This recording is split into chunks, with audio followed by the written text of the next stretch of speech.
Hi මේ තියෙන්නේ අපි මෙදාපාර පොසොන් එකට කොහෙද ගියේ කියලා.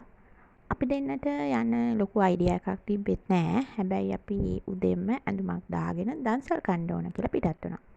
වීඩියෝ කරගන්න අමතක වුණත් අපි මුලින්ම කෑවේ ඇත්තටම ගමේ දන්සලින්. ඊට පස්සේ අපි මේ ගියේ රොටි දන්සලකට. මෙතන ඕන තරම් රොටි දෙනවා. ඒ වගේම හරිම රසයි. ගොඩාක් උණුවට තමයි රොටිය තිබ්බේ.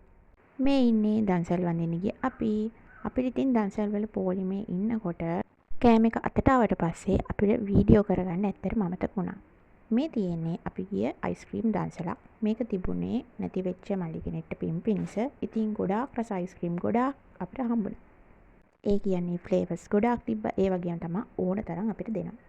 බීම දන්සල්, අයිස්ක්‍රීම් දන්සල් ගොඩාක් තිබුණා. මේත් අපිට හම්බෙච්ච සරුවත් දන්සල. මේකත් හරිම රසයි.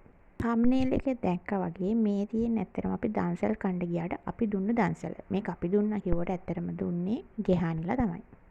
ඒත් අපිත් මේ දන්සලට සහසම්බන්ධ වුණා. මේ දන්සලට එහා පැත්තේ කඩල දන්සලකුත් තිබුණා. ඉතින් අපි ඒකෙන් කඩලත් කාලා අපි මේ දුන්න කොත්තමල්ලි බිස්කට් දන්සලටත් අපි අපේ උපරිම සපෝට් එක දුන්නා. අපිට ගොඩාක් දන්සල් හම්බුණා. ඒ කියන්නේ බත් දන්සල්, කඩල දන්සල්, සරුවත් දන්සල්, අයිස්ක්‍රීම්, පාන්, සීනි සම්බෝල. ඉතින් අපිට ගොඩාක් දේවල් වීඩියෝ කරගන්න ඇතරම් බැරි වුණා. අපි දවල්ට කාපු බත් එකත් හරිම රසයි. ඒකත් අපිට පාර්සල් විදිහට තමයි හම්බුනේ අපි සඳලංකාව පැත්තට යනකොට. ඒ බත් එකත් හරිම රසයි ෆොටෝ එකක් නැති වුණාට. මේ කොත්තමල්ලි දන්සලෙත් අපි ගොඩාක් එකමුතුව වැඩ කරගෙන හිටියා. අපි කෝප්ප හෝදනවා, බිස්කට් අල්ලනවා, කොත්තමල්ලි අල්ලනවා. ඉතින් හරිම සතුටුයි. දන්සල් කාලා දන්සල් දීලා අපි ඊට පස්සේ ගෙදර එන්න පිටත් වුණා. මේ තියෙන්නේ අවට සරසලා තිබ්බ හැටි. හරිම ලස්සනයි. එනකොටත් අපිට ගොඩාක් දන්සල් හම්බුණා. ඉතින් අපි ඒවත් වැඳගෙනම තමයි ගෙදර එන්න පිටත් වුණේ. මේ තියෙන්නේ එන පාර දිගේ තිබුණු ලස්සන සැරසිලි. ඉතින් මේ පොසොන් පොහොය දවසේ මේ වගේ ගොඩාක් දන්සල් සංවිධානය කරන පන්සල් වලට වචනකින් හරි උදව් වෙන හැමෝටම ගොඩාක් පින් අයිති වෙන්න ඕනේ. මොකද අපි ගොඩක් දෙනෙක්ගේ කුසගින්නකින් පිරෙන හින්දා.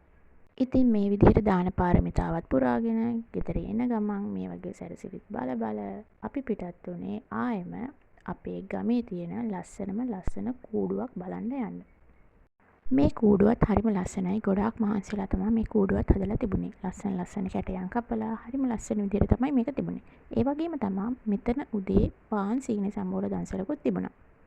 උදේ 8ට 9ට විතර පිටත් වෙච්ච ගමන අපි ගෙදර එනකොට 11 වගේ වුණා. ඉතින් ඒ අතරමඟ අපිට ගොඩාක් දන්සල් හම්බුණා. අපි ගියේ තනියම නෙමේ අපේ තව යාළුවෝ කට්ටියක් එක්ක. ඒ කියන්නේ අපේ හොඳම යාළුවෝ ටෙහානෙලත් එක්ක. ඒ වගේම තමා ගෙදර එන්න කලින් ගෙවල් ළඟ අලුතෙන්ම හැදපු බුදු පිළිමෙත් බලාගෙනම තමයි අපි ආවේ. මොකද අපිට එදා මේකේ ඕපනින් එක දවස් අපිට යන්න බැරි වුණා. ඉතින් ඒ නිසා අපි ඒකත් බලලා වැඳගෙන තමයි අපි ගෙදර ආවේ. ආයෙමත් එනකම් බයි.